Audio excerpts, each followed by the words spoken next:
Merhaba. Bugün markete gittim. Hepimiz maskeliydik ve marketin dışında kuyrukta bekliyorduk. Güvenlik görevlisi bizi sırayla içeri sokuyordu. Derken yine maskeli bir bey geldi. Kuyruğa girmek zorunda olduğunu gördüğü zaman çok sinirlendi. Tam olarak ne söylediğini anlayamadık ama güvenlik görevlisini bayağı bir zorladı, sıkıntıya soktu. Sonra güvenlik görevlisi ilk 5 kişiyi içeri alırken o da 6. kişi olarak araya kaynayıp içeri girdi. Bu manzarayı görünce aslında acilen bu videoyu yapmam gerektiğini düşündüm. Netflix'te bir belgesel izledim. The Pandemic Explained. Siz de izleyebilirsiniz. Orada 1918 İspanyol gribine karşı Amerika'nın 2 şehrinde olan durumlar karşılaştırılıyordu. Philadelphia şehri muhtemelen ekonomik sebeplerle %100 izolasyon yapmamıştı. Ve Philadelphia şehrinde ölüm oranları birim zamanda çok hızlı bir artış gösterdi. Sonra inişe geçti. St. Louis şehri ise izolasyona ve karantinaya çok önem vermişti. Alttaki eğri bize onu gösteriyor. Bu grafikte gördüğünüz gibi ölüm oranları Philadelphia ile kıyaslayınca çok daha düşüktü. St. Louis bir süre sonra iyi gidiyoruz madem dedi. İzolasyonu ve karantinayı gevşetti. Gevşettiği anda o grafikte gördüğünüz ufak sıçrama meydana geldi ve hemen tekrar önlem aldılar. Philadelphia şehrine baktığınız zaman bir anda çok yaygın bir bulaş, ondan sonra da ölüm oranlarında düşüş görüyorsunuz. Muhtemelen sürü bağışıklığına çok hızlıca ulaştılar. İnsanlar çok hızlı enfekte oldukları ve birbirlerine yaydıkları için. St. Louis'de ise anlaşılan o ki sürü bağışıklığına daha uzun bir zamanda ulaşıldı. Ama toplama baktığınızda hangi şehir daha fazla insan kaybetti, can kaybetti derseniz Philadelphia şehrinde çok kısa bir zaman içinde ölenlerin sayısı o kadar fazlaydı ki St. Louis'nin çok daha uzun bir zaman içinde kaybettiği insan sayısının birkaç katıydı. Bu durumda insan ister istemez para mı can mı diye düşünüyor. Şimdi daha önceki videolarda sorduğum soruyu bir kere daha sormak istiyorum. Normal yaşama dönmekten neyi kastediyorsunuz? Ben bir ekonomist değilim ama pandeminin doğasına bakarak hem tıbbi olarak hem de ekonomik açıdan normal yaşama dönmemizin çok uzun süreceğini söyleyebilirim. En sonunda da zaten büyük olasılıkla bugünün normal yaşamına dönmeyeceğiz. Ama bu süreç içinde kendi yarattığımız o yeni normal artık bizim normal yaşamımız olacak. Unutmayalım ki pandemiden önceki günlerimiz de belki de çok önceki tarihlerde normal yaşam değildi. Üstüne üstlük bir de bu salgında sevdiklerini, canlarını kaybeden insanlar var. O insanların hayatları bir daha hiç eskisi gibi olmayacak. Tabii o insanlara baktığımızda eskisi gibi olamadığımız için huysuzlanmak çok abes görünüyor. Bence normalimiz değiştiğinde neler kaybedeceğimize odaklanmayalım. Değişecek olan dünyanın şimdikinden daha güzel olma olasılığına odaklanalım. Sürü bağışıklığının zamana yayılması gerekiyor ki sağlık hizmetlerine büyük bir yük binmesin ve normal koşullarda kaybetmeyeceğimiz yakınlarımızı da kaybetmeyelim. Tabii bu gerçek bizi de uzunca bir süre önlemler alarak yaşamak zorunda bırakacak. Bir arkadaşım sosyal medyada bir şey paylaşmış. Şöyle bir cümle: değişimle baş etmenin yolu değişimi yaratmaktır. Şimdi şöyle bir şey yapalım. Değişecek olan dünyayı kendimiz hayal edelim. 1. En az kendimiz kadar başkalarını da düşüneceğimiz bir dünyaya doğru yolculuk ediyoruz. 65 yaş üstü insanlar sokağa çıktıkları zaman artık onlara alan tanıyacağız. Pazarda, sokakta onlara rastladığımız zaman onları kendimizden bile koruyacağız ve mesafeyi ayarlayacağız. Onları iterek değil, kendimizi geri çekerek bunu yapacağız. Yaşlıya, kendimizden büyüğe saygı bize öğretilmedi mi? İşte ne öğrendiysek göstermenin şimdi tam zamanı. 2. Seyahat edebildiğimiz ve sevdiklerimizi görmeye gidebildiğimiz zaman onlara sımsıkı sarılmadan önce sosyal mesafeyi, izolasyonu düşüneceğiz. Onların 14 gündür kendilerini koruyup korumadıklarına bakacağız. Biz yol boyunca herhangi bir temasla karşılaşıp karşılaşmadığımıza bakacağız. Eğer bütün bunlarda içimiz rahatsa ondan sonra belki temkinli bir şekilde birbirimize sarılabiliriz. 3.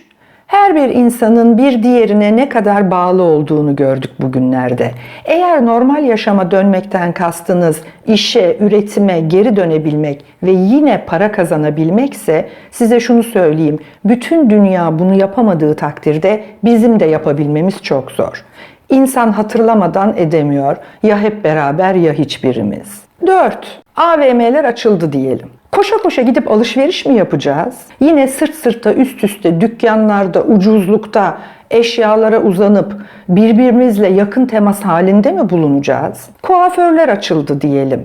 Hemen kuaförlere koşup maskesiz oturup saçlarımızın üzerinden tutulan fön makinesiyle birbirimize virüs dağıtmayı göze mi alacağız? Restoranlar açıldı diyelim. Hemen koşturup küçük masalarda kalabalık gruplar halinde şerefe diyebilecek miyiz? Keşke diyebilsek ama bu çok uzun bir zaman alacak. 5. Geçtiğimiz günlerde pek çok iş toplantısının online yapılabildiğini gördük. Buna büyük ölçüde devam edip gereksiz uçak yolculuklarından, gereksiz benzin harcamalarından uzak durup çevreye verdiğimiz zararı biraz daha azaltmak iyi bir fikir olmaz mı? Havanın ne kadar temiz olduğunu deneyimledik. Buna devam etmek istemez misiniz? Bundan sonra çocuklarımız ve torunlarımız için çevreye daha duyarlı olmamayı göze alabiliyor muyuz? 6. Artık doktor ve sağlık çalışanlarının ne kadar önemli olduğunu anladık. Onlar biz en tehlikeli olduğumuz, etrafa virüs saçtığımız zamanda bize dokunabilen insanlar. Artık hastanelere gittiğimizde ya da aile sağlığı merkezlerine gittiğimizde maske takacağız. Kendiliğimizden ve içimizden gelerek mesafelere dikkat edeceğiz. Öksürürken, aksırırken önlem alacağız. Eğer gitmeyebiliyorsak hastanelere gitmeyeceğiz. Acil servisleri bizden daha fazla ihtiyacı olan insanların kullanımına bırakacağız. Doktorların ve sağlık çalışanlarının üstüne yürümeyeceğiz. Ve hatta benim hayalimde doktorlara ve sağlık çalışanlarına ihtiyaç duydukları her zaman test yapılabilecek. 7. Büyük konserlerde, kongrelerde, toplantılarda bir araya gelemeyeceğiz. Bunları uzaktan ya da online izlemenin yollarını araştıracağız.